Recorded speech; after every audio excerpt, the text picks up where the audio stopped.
നമുക്കിപ്പം നൌഷാദ് കൂടിയുണ്ട്. അദ്ദേഹം വൈസ് പ്രസിഡന്റാണ് കേരള ഇലക്ട്രിസിറ്റി ഓഫീസേഴ്സ് കോൺഫെഡറേഷന്റെ. ശ്രീ നൌഷാദ്, ഇപ്പം മിസ് മാനേജ്മെന്റ് എന്നാണ് നമ്മുടെ പാനലിലുള്ള 2 പേർ.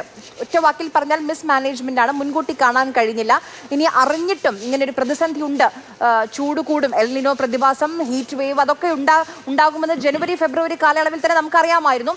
യുദ്ധം പോകട്ടെ, ഈ ചൂട് ഉഷ്ണതരംഗം അതൊക്കെ അറിയാമായിരുന്നു. അതിനെ മറികടക്കാൻ എന്ത് ചെയ്തു? അവിടെ പാകപ്പിഴ ഉണ്ടായോ? കണക്ക് കൂട്ടലിൽ ഒരു മിസ് മാനേജ്മെന്റ് ഉണ്ടോ? അപ്രതീക്ഷിതമായി വരുന്ന ഒരു ലോഡിനെ മാനേജ് ചെയ്യാനുള്ളൊരു കേപ്പബിലിറ്റി എഫിഷ്യൻ്റായി പ്രവർത്തിക്കുന്ന ഒരു യൂട്ടിലിറ്റിക്ക് ഉണ്ടാകണം എന്നുള്ളത് തന്നെ വ്യക്തമാണ്. ഇവിടെ അപ്രതീക്ഷിതമായി ഒരു ലോഡ് നമുക്ക് വന്നു കഴിഞ്ഞാൽ അതിനെ കൺട്രോൾ ചെയ്യാൻ അല്ലെങ്കിൽ അതിനെ മിറ്റിഗേറ്റ് ചെയ്യാൻ 2 ഓപ്ഷൻസ് ആണുള്ളത്. ഒന്ന് പവർ പർച്ചേസ്. പവർ പർച്ചേസിൽ തന്നെ 2 കാറ്റഗറീസ് ഉണ്ട്. ഒന്ന് ഷോർട്ട് ടേം പവർ പർച്ചേസ്, ഒന്ന് long term power purchase. Long term power പർച്ചേസിന് കൃത്യമായ ഒരു പ്ലാനിങ്, ഒരു ആസൂത്രണം വേണ്ടതാണ്. ഇവിടെ DBFU കരാറ് റദ്ദ് ചെയ്തപ്പോൾ അല്ലെങ്കിൽ അത് മുന്നോട്ട് കൊണ്ടുപോകാൻ കഴിയാതെ ഉള്ള സാഹചര്യം വന്നപ്പോൾ അവിടെ ഒരു പരാജയം സംഭവിച്ചു എന്നുള്ളതാണ് ഇവിടെ വ്യക്തമാകേണ്ടത്. നമ്മൾക്ക് ഇപ്പോൾ ചർച്ചകൾ നടത്തിയതുപോലെ ഇൻഡക്ഷൻ കുക്കർ ഏകദേശം 12,000 ഇൻഡക്ഷൻ കുക്കർ അധികം വന്നു എന്നുണ്ടെങ്കിലും അതിന് സമാനമായി വരുന്ന ലോഡ് 400 മെഗാവാട്ട് അല്ലെങ്കിൽ 500 മെഗാവാട്ടിനടുത്ത് നമുക്ക് എക്സ്പ്ലെയിൻ ചെയ്യാനായി കഴിയില്ല. ഇവിടെ രണ്ടാമത് സോളാർ ആൻഡ് സ്റ്റോറേജ്. പകൽ സമയത്ത് സർപ്ലസ് ആയി സോളാർ എനർജി ഇപ്പോൾ നമുക്ക് ലഭ്യമാണ്. ഇത് സ്റ്റോർ ചെയ്യാനായി ഒരു ഓപ്ഷൻസ് കഴിഞ്ഞ വർഷം തന്നെ ചിന്തിച്ചിരുന്നു എങ്കിൽ ഈ സ്ഥിതിയിലേക്ക് വരത്തില്ലായിരുന്നു.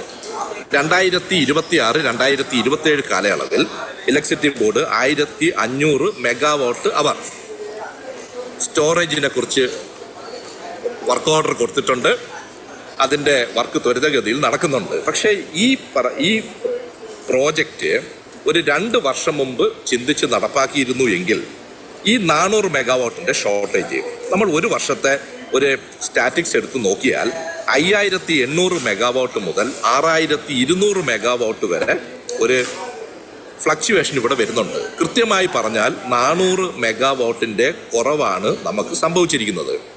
കൃത്യമായി 400 മെഗാവാട്ട് ഉണ്ടായിരുന്നു എങ്കിൽ അൺഎക്സ്പെക്റ്റഡ് ആയിട്ട് വന്ന ഈ ലോഡ് സർജ് ഹാൻഡിൽ ചെയ്യാൻ ഇലക്ട്രിസിറ്റി ബോർഡിന് നിഷ്പ്രയാസം കഴിയുമായിരുന്നു.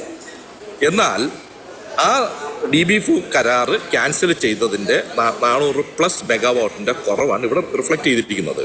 ഇനിയും DBFU കരാറുകൾ പോലുള്ള കരാറുകൾ ലോങ് ടേം ആയിട്ട് ഇംപ്ലിമെൻ്റ് ചെയ്ത് കഴിഞ്ഞാൽ ഇങ്ങനെ ഉള്ള സർപ്രൈസുകൾ അവോയ്ഡ് ചെയ്യാൻ പറ്റും. അതുപോലെ കമ്മ്യൂണിറ്റി സ്റ്റോറേജ് പദ്ധതി എന്ന് പറഞ്ഞൊരു പദ്ധതി ആവിഷ്കരിച്ചിരുന്നു. അത് ഓരോ ട്രാൻസ്ഫോമറിൻ്റെ കീഴിലും നിർബാധം പ്രൊസ്യൂമേഴ്സിന് സോളാർ വയ്ക്കാനുള്ള അനുമതി നൽകുകയും ആ പ്രൊഡ്യൂസ് ചെയ്യുന്ന സൗരോർജം അവിടെ ഒരു ട്രാൻസ്ഫോമറിൻ്റെ കീഴിൽ ഒരു ബാറ്ററി സ്റ്റോറേജ് വെച്ച് ഹൈബ്രിഡ് ഇൻവെർട്ടർ ഉപയോഗിച്ച് സ്റ്റോർ ചെയ്യുക എന്ന ഒരു പദ്ധതിയാണിത്. ഇതിൽ പെരിങ്ങനം പഞ്ചായത്തിനെ ഒരു മോഡലായിട്ട് സെലക്ട് ചെയ്ത് വർക്ക് പ്രൊഡ്യൂസ് ചെയ്യാനുള്ള, വർക്ക് മുന്നോട്ട് കൊണ്ടുപോകാനുള്ള ഒരു പദ്ധതിയൊക്കെ KCB തന്നെ സർക്കാരുമായിട്ട് കൂടിയാലോചിച്ച് മുന്നോട്ട് കൊണ്ടുപോയിരുന്നു.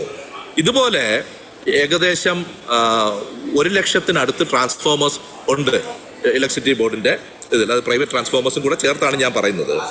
അവിടെയെല്ലാം കമ്മ്യൂണിറ്റി സ്റ്റോറേജ് പദ്ധതിയിൽ ബാറ്ററി സ്റ്റോറേജ് സിസ്റ്റം വെക്കുകയാണ് എന്നുണ്ടെങ്കിൽ സോളാറിനെ നമ്മൾക്ക് കൺട്രോൾ ചെയ്യേണ്ട ആവശ്യവുമില്ല.